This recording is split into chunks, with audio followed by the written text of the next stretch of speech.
view, and if you don't know some of this stuff, or please ask any question you want. I'm not Mr. Chaos, but I know a little bit. I'm happy to try to fill in some of the background. This is just very overview to get the flavor of the kind of things that people do. But the main point here is that basically the chaos stuff works off of equations. There's some equation lurking in the background. And you may know what the equation is, or you may not. So you might just be like monitoring some system that's driven by an equation, but you're not told what the equation is, or you might have the equation in hand and then you go and generate your own data and see what it is. So people wonder questions like, is there an equation for the internet that would model the internet? Is there such an equation? Is there a simpler question? Is there an equation that would predict, DNS activity, just a chunk of the internet in a local space and a local function kind of thing? So people might wonder if there is such a function, and if it's really high dimensional, can we bring it down to a simpler picture that as humans we can kind of just look at and understand intuitively? So these are the kind of things that people do. So I guess kind of said that that's the hope, is that you can take a high dimensional thing, and in the chaos business they call these things manifolds, inertial manifolds, and center manifolds, all these different called manifolds. So folks had some geometry, already know all about that. But the idea is that the thing that's 3,612 dimensional, those packets we talked about, maybe that's true, but maybe you typically don't explore all that space. Maybe you really only use a smaller chunk of it. And you hear people talk about these fractals. I should have included a fractal picture. Now I regret that I did not, but we've seen them. They're kind of fancy spiral-looking things. How do people ever make these beautiful pictures and they generate them with some polynomial iterations of some polynomial or something like this? And those things typically have dimensions that are non-integer, like 2.3 or 1.7. So these attractors or these manifolds aren't necessarily squares and rectangles that we're familiar with, but they're low-dimensional things, and in their own right, they're things that we can look at and recognize as shapes. And the good news is we've reduced the number of dimensions from high to low. So I'm just trying to present on a good day, one behind your back, what can this chaos theory kind of stuff do for you? Not trying to be critical, just trying to paint kind of a sunshiny picture. So an example, as talked about, is this inertial manifold for, what do I have here? The Kuramoto equation we'll talk about really, really briefly.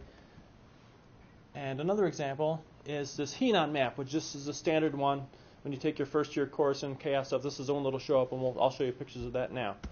So we can go ahead and see what we've got here.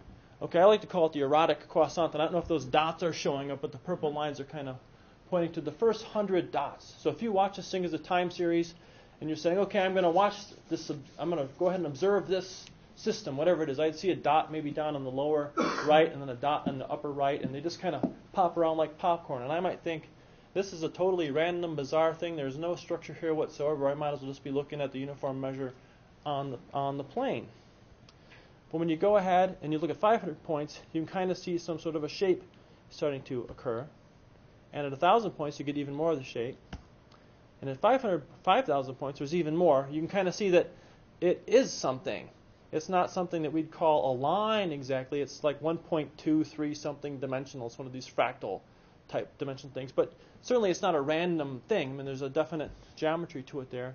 And if you go ahead and zoom in, you can kind of see some of the structure. There's in the light blue, if that's coming across with the big dot, that's the attractor, the 1.2 ... dimensional attractor. And the purple line coming off and that blue line coming down and making the zigzags, those are all the manifold, for the stable manifold for that fixed point. So those are the points that over time will tend to zoom in on that fixed point as you iterate forward in time. So there's a lot of structure there. It's not random at all. It lives in its own world. Maybe we don't understand it readily, but certainly it's not, a million dimensions. It's some definite structure that we want to learn to appreciate. That's the kind of thing that on a good day the chaos stuff will do for you. Okay, good news and bad news. Oops. Okay. Right, so bad news, sometimes these equations will evolve. If you have an equation, that's the best case scenario for the chaos stuff, is you have the equation that's making the dynamics. It can evolve a dimension that's system that's infinite dimensional, which is even higher than 3,000, 10 to the 3,612. It's like 10 times that or something. Another, boy, tough crowd. Okay.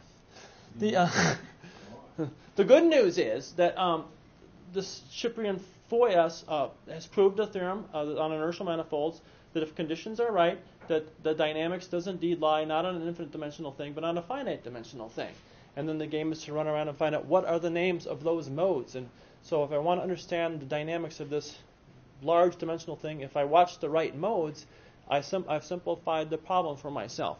And in the context of these partial differential equations and large systems of ordinary differential equations, these inertial manifolds exist. So that's the good news. There is hope. Really, really does exist kind of thing.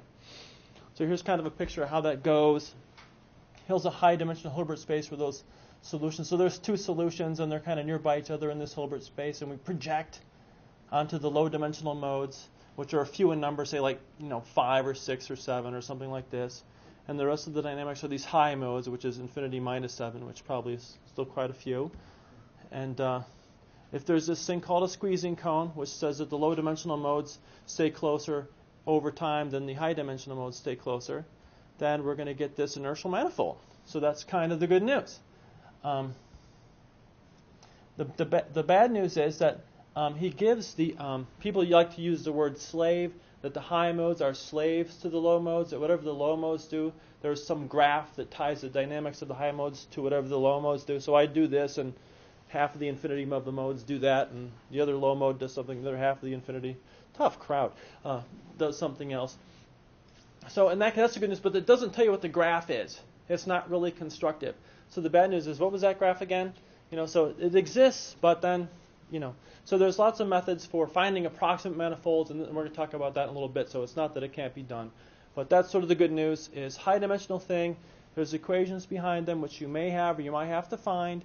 If the conditions are right, yes, it'll reduce to some low-dimensional thing, which is the description that we're after. It faithfully tells you about the dynamics, and that's sort of the punchline of the chaos stuff. And you can tell it's the punchline of the chaos stuff because I have my next intro slide, the complex systems, and you can tell that it's complex because the letters are all jumbly. So, thank you. It's very similar. They're similar in that they use the same font. I don't know what. It's a similarity in the two subjects. So any questions on the chaos stuff before we move on, or it's just in an overview, just to give you a feeling of what can go right if it goes right. And in the summary again, is it goes from high dimensional to low. Okay, so here's the chaos stuff, or the complex system stuff. Sorry, and in this stuff, typically it's like a school play. You give a where, the setting for the play, and then kind of a how. So the where is a graph, like the internet might be a graph. Which computers are connected to who, kind of a thing. And then you give interaction rules for the graph. So you specify a where and you specify a how. And typically the where and the how have parameters in, like how many computers on average are connected to what, or which machines talk to each other and which ones don't, like who's the server, for example, in a computer network kind of a situation. So you specify a graph and interaction rules on this graph. And once you do that, you just let the thing evolve and you wait for this magic thing to happen that they call emergence. And we're going to have a couple examples of that. Oh, nice. Okay, and they also call it large-scale coherent behavior. And what can happen then is, rather than having to pay attention to this microscopic level, every node in the graph, and the dynamics of all the nodes over time, if this macroscopic emergent thing happens, I just get to watch, again, a finite number of collective modes. And we'll give a couple famous examples of that here. Perhaps the most famous is this one, is this Kuramoto Oscillator Network. People notice that fireflies, they blink, they glow in the dark. People notice that sometimes they tend to kind of glow at the same time. And crickets sometimes tend to chirp at the same time. And locusts, I think, tend to do that locust thing, kind of sound, kind of at the same time. And also superconducting Josephson junctions tend to do this kind of thing at the same time. So you have maybe intelligent, independent beings, but also kind of a non-intelligent Josephson junction, and they tend to all, if the parameters are set right, they can exhibit this collective dynamic. So this is the hope for making low number of things tell the story of a high-dimensional things.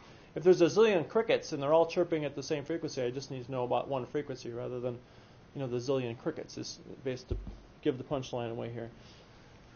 Okay, so here's an equation. This is the Kuramoto Oscillator Network, and the theta dots are the phases. So an oscillator